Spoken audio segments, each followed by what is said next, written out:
ابن سیدہ نے کہا ہے کہ جریر نے لیث سے روایت کی ہے کہ ایک آدمی حضرت عیسیٰ بن مریم علیہ السلام کی خدمت میں آیا اور اس نے عرض کیا، اے اللہ کے نبی، کیا میں آپ کے ساتھ رہ سکتا ہوں؟ پس حضرت عیسیٰ علیہ السلام نے اس کو اجازت مرحمت فرمائی۔ ایک دن حضرت عیسیٰ علیہ السلام اپنے ساتھی کو لے کر باہر نکلے، یہاں تک کہ شہر کے کنارے پہنچ گئے۔ بس دونوں بیٹھ گئے اور کھانا کھایا۔ نیز ان کے پاس صرف 3 روٹیاں تھیں۔ 2 روٹیاں انہوں نے کھا لیں اور 1 روٹی باقی بچ گئی۔ پس حضرت عیسیٰ علیہ السلام کھڑے ہوئے اور شہر کی طرف تشریف لے گئے۔ آپ نے نہر سے پانی پیا اور پھر واپس تشریف لائے تو بچی ہوئی روٹی غائب پائی۔ پس آپ نے اس آدمی سے فرمایا کہ تیسری روٹی کون لے گیا ہے؟ اس آدمی نے جواب دیا کہ مجھے اس کے متعلق کوئی علم نہیں۔ آپ وہاں سے چل دیے اور آپ کے ساتھ آپ کا ساتھی بھی تھا۔ آپ نے راستے میں ایک ہرنی کو دیکھا اور اس کے ساتھ اس کے 2 بچے ہیں۔ پس حضرت عیسیٰ علیہ السلام نے ہرنی کے 2 بچوں میں سے ایک کو اپنے پاس بلایا، وہ آ گیا۔ آپ نے اس کو ذبح کیا اور اس کا گوشت پکایا۔ پھر آپ نے اور آپ کے ساتھی نے ہرن کے بچے کا گوشت کھایا۔ چنانچہ جب حضرت عیسیٰ علیہ السلام اور ان کا رفیق گوشت کھا چکے تو حضرت عیسیٰ علیہ السلام نے ہرن کے بچے کو فرمایا، اللہ کے حکم سے کھڑا ہو جا۔ پس وہ ہرن کا بچہ زندہ ہو گیا اور دوڑتا ہوا اپنی ماں کے پاس چلا گیا۔ حضرت عیسیٰ علیہ السلام نے اپنے ساتھی سے فرمایا کہ میں اس ذات کی قسم دے کر جس نے تمہیں یہ معجزہ دکھلایا ہے، یہ سوال کرتا ہوں کہ تیسری روٹی کون لے گیا ہے؟ اس آدمی نے کہا، میں اس کے متعلق نہیں جانتا۔ پس اس کے بعد حضرت عیسیٰ علیہ السلام اور ان کے رفیق چلے، یہاں تک کہ نہر کے پاس پہنچ گئے۔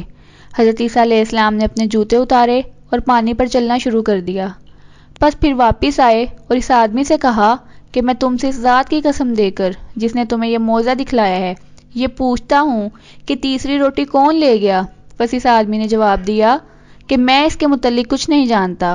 حضرت عیسیٰ علیہ السلام اپنے ساتھی کے ہمراہ چل پڑے، یہاں تک کہ ایک میدان میں پہنچ گئے۔ پس وہ دونوں وہاں بیٹھ گئے۔ حضرت عیسیٰ علیہ السلام نے میدان سے مٹی اور ریت اٹھائی اور ان کو حکم دیا کہ اللہ کے حکم سے سونا بن جاؤ۔ پس مٹی اور ریت نے سونا کی شکل اختیار کر لی۔ حضرت عیسیٰ علیہ السلام نے سونے کو 3 حصوں میں تقسیم کیا اور اپنے ساتھی سے فرمایا کہ ایک حصہ میرا ہے اور ایک حصہ تمہارا ہے اور ایک حصہ اس شخص کے لیے جس نے تیسری روٹی لی ہے۔ بس اس آدمی نے کہا، میں نے ہی تیسری روٹی لی تھی۔ حضرت عیسیٰ علیہ السلام نے فرمایا کہ یہ سارا سونا تمہارے ہی لیے ہے۔ پھر اس کے بعد حضرت عیسیٰ علیہ السلام اس آدمی سے علیحدہ ہو گئے۔ وہ آدمی اکیلا ہی اس مال کی نگرانی کرتا رہا۔ کچھ دیر کے بعد 2 آدمی اس کی طرف آئے۔ ان 2 آدمیوں نے اس آدمی کو قتل کر کے سونا چھیننے کا ارادہ کیا۔ بس اس آدمی نے کہا کہ تم اپنے ارادے سے رک جاؤ اور اس سونے کے 3 حصے کر لو۔ پھر اس کے بعد حضرت عیسیٰ علیہ السلام کے رفیق نے کہا کہ تم دونوں میں سے ایک آدمی بازار جا کر کھانا خرید لائے۔ بس ایک آدمی کھانا لانے کے لیے بازار کی طرف گیا۔ اس نے راستے میں سوچا کہ کیوں نہ میں کھانے میں زہر ملا دوں تو یہ دونوں ہی مر جائیں گے اور سونا میری ملکیت میں آ جائے گا۔ اس آدمی نے کھانے میں زہر ملا دیا۔ یہ دونوں شخص کھانا لانے والے کی غیر موجودگی میں یہ فیصلہ کر چکے تھے کہ جو ہی کھانا لانے والا کھانا لے کر آئے تو اس کو قتل کر دیا جائے تاکہ ہم دونوں سونا آپس میں بانٹ لیں۔ جب یہ تیسرا آدمی کھانا لے کر پہنچا تو ان دونوں نے اسے قتل کر دیا، پھر مطمئن ہو کر کھانا کھانے لگے۔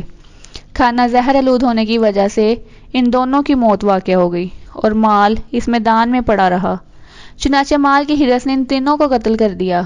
بس ایک دن حضرت عیسیٰ علیہ السلام اس جگہ کے قریب سے گزرے تو آپ نے یہ حالت دیکھی تو اپنے ساتھیوں سے فرمایا، یہ دنیا ہے، یہ اپنے رہنے والوں کے ساتھ ایسا ہی سلوک کرتی ہے، بس تم اسے اجتناب کرو۔